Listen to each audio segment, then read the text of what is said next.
पराठे हो गए तो जल्दी से ले आओ। अम्मा, मैं 2 स्टेट एजेंट से बात कर चुकी हूँ, अभी तक किसी ने जवाब नहीं दिया।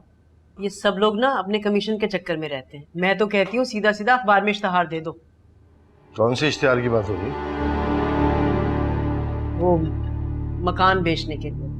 अच्छा, मेरी इत्तला के मुताबिक नदीम को तो ये मकान बहुत पसंद है और उसने अभी तो खरीदा ही है। ये नहीं, हम G9 वाला मकान बेच रहे हैं।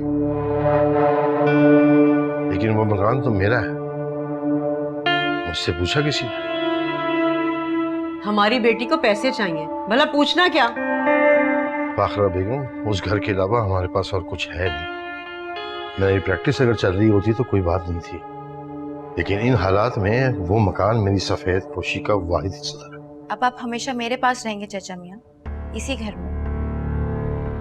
मुझे तुम्हारे साथ रहने में बहुत खुशी है बेटा, लेकिन यहाँ मेरा बेटा मेरे पास होकर भी मेरे दिल से दूर है, और ये दुख इस मकान को कभी मेरे लिए घर नहीं होने देगा। एक ना एक दिन जाना पड़ेगा यहाँ से। अरे वाह, कहाँ जाना होगा? उसी छत के नीचे जो तुम मेरे सर से सरकाना चाहती हो। चाचा मियाँ, बात तो सुने। अरे तू रहने दे। अम्मा, वो चली गई यहाँ से। अरे इसकी ऐसी की तैसी मैं देख लूंगी। आप रहने दें, मैं देखती हूँ।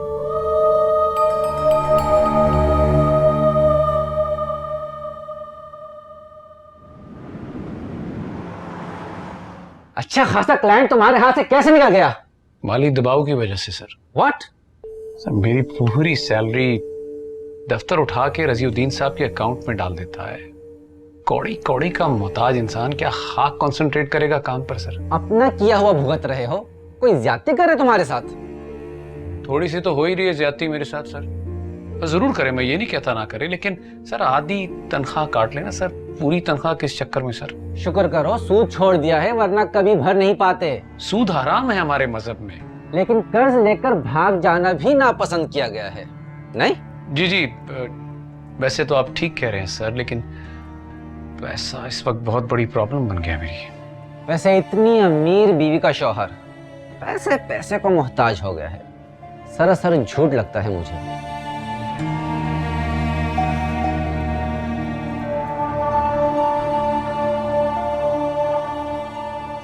रोज बस करो, कितने सीन्स करवाओगी? मेरे पैकअप के बारे में भी सोचा करो। अरे मैम, बस एक शॉट है, उसके बाद आप फ्री हैं। चलो, काम करना तो करना ही है।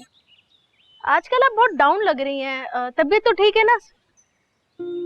हाँ, दिल का मौसम वीरान है, वरना तबीयत का क्या है, वो तो ऊपर नीचे होती रहती है।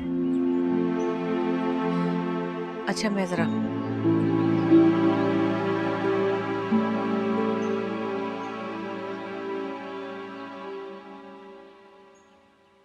अस्सलाम वालेकुम मम्मी। वालेकुम सलाम मेरी जान। क्या हुआ, मम्मी को कहीं रख के भूल गए हो क्या? ओहो मम्मी, ऐसी कोई बात नहीं है, बस मैं थोड़ा सा बिजी था। बस यूं समझ लें, खाने को भी टाइम नहीं मिला। मुझे नताशा से मिलवाओ ना बेटा, देखो तो सही कैसी वो प्यारी लड़की जो मेरे बेटे को इतनी पसंद है। मैं तुम्हें बहुत मिस कर रही हूँ नदीम। आ जाऊंगा आपके पास किसी वीकेंड पे, बस मुझे थोड़ा सा टाइम दे दें। जैसे ही निकालूंगा सीधा आपके पास आऊंगा। आज मैं कुछ दिन के लिए रिकॉर्डिंग पर कराची से बाहर जा रही हूँ, तुम अभी मत आना, बस नताशा से एक वीडियो कॉल करवा देना मेरी। अच्छा खैर, फिर बात होगी। ओके मम्मी, आप अपना बहुत ख्याल रखिएगा एंड आई लव यू। ठीक है मेरी जान, आई लव यू। नदीम की माँ का नाम शाहाना सुल्तान है। हालात की रौम में बहकर हम यहाँ तक आ गए तो इसका मतलब ये नहीं कि ये हमारा घर है, इसे आरजी क़याम का समझो। अरे क्यों भूल जाते हो कि ये हमारी बेटी का घर है? नदीम आपको बाप माने ना माने, ससुर तो मानता है ना। दामाद के दर पे पड़े रहना भी कोई मकबूल रिवायत नहीं है। अगर हम अक्लमंदी से काम नहीं ले सकते तो बेवकूफी से भी परहेज करना चाहिए इंसान को। जिस शहाना सुल्तान का डर मार रहा है ना तुम्हें, वो अब शादी करके मजे उड़ा रही है और शो बिजनेस से करोड़ों कमा रही है। वो धक्के खाने को रह जाऊं मैं और मेरा बेकार बेरोजगार बीमार शौहर।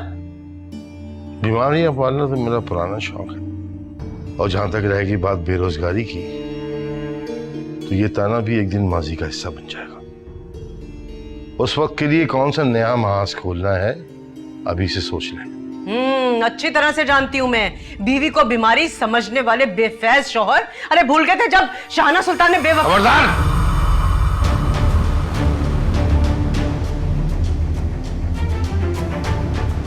शाहना सुल्तान में लाख बुराइयां सही, लेकिन बेवफा वो नहीं, कोई और था।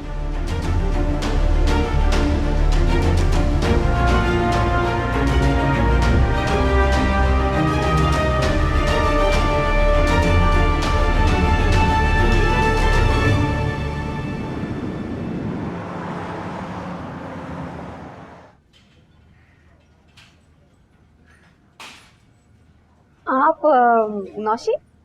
जी। मैं Haniya. Nice to meet you. Same here, thank you. आपके फैशन शोज बहुत ही अमेजिंग होते हैं।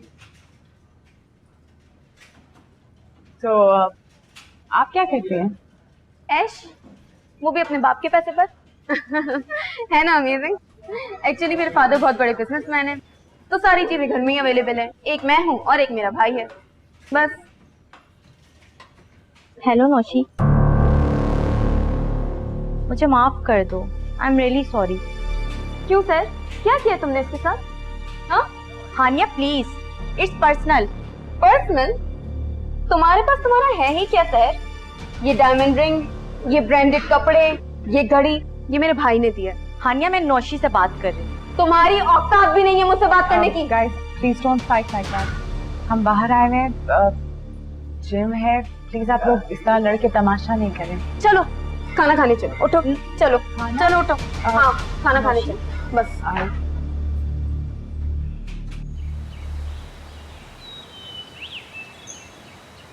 ये शख्स अगर तेरा सुसर ना होता ना तो लात मार के अपनी जिंदगी से बाहर कर देती। फिर उसके बाद क्या करती? क्यों अपना और मेरा घर एक साथ उजाड़ने पे तुली नहीं आप? हम दोनों माँ बेटियां अच्छी खासी अमीर हो चुकी है।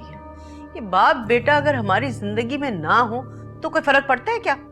तुझे बिजनेस के लिए पैसा चाहिए, शौहर के पास है नहीं, बाप दे नहीं रहा है, तो चीखू भी ना। पैसे का बंदोबस्त हो चुका है प्यारी अम्मा जान। सच? हाय मैं मर गई। मरना नहीं, जीना है। अभी तो पार्टी शुरू हुई है। मजा आ गया ताशी, मजा आ गया। लेकिन सुन, उस बुढ़े की लाठी फिर भी तोड़ दे। किसी भी तरह से वो मकान अगर बिक जाए ना तो मैं हमेशा के लिए इस कोठी में आके डेरे जमा लूं। देख, और तुझे पैसा भी मिल जाएगा अपने बाप की विरासत का। सौतेले बाप से भी जायदाद ली जा सकती है, क्यों नहीं? क्यों नहीं?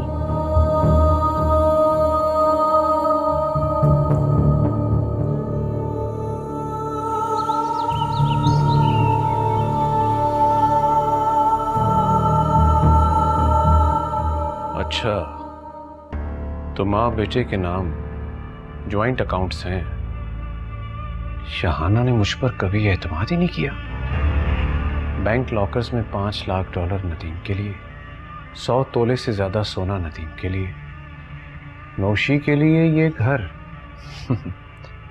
मेरा तो किसी वसीयत में कोई जिक्र ही नहीं। मैं कहाँ खड़ा हूं?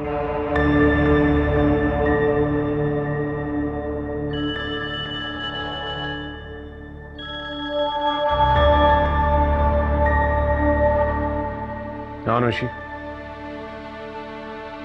अच्छा ठीक, देखता हूँ। नादरी से कहो कि मैं पहुंच रहा हूँ। आपके लिए गाड़ी लगा दूं? तुमसे किसने कहा? आप जा रहे हो तो मैंने सोचा। अरे इस घर में मेरे बारे में कोई नहीं सोच रहा, तो तुम क्यों सोच रहे हो? चलो यहां से। अच्छा जी। बेवकूफ। मैं तो तुमसे मोहब्बत करता रहा शाहाना, लेकिन तुम जो मेरे साथ कर रही हो इसका नाम मोहब्बत नहीं है कम से कम। लेकिन अब जो मैं करने जा रहा हूं उसके लिए इंतजार फरमाइए।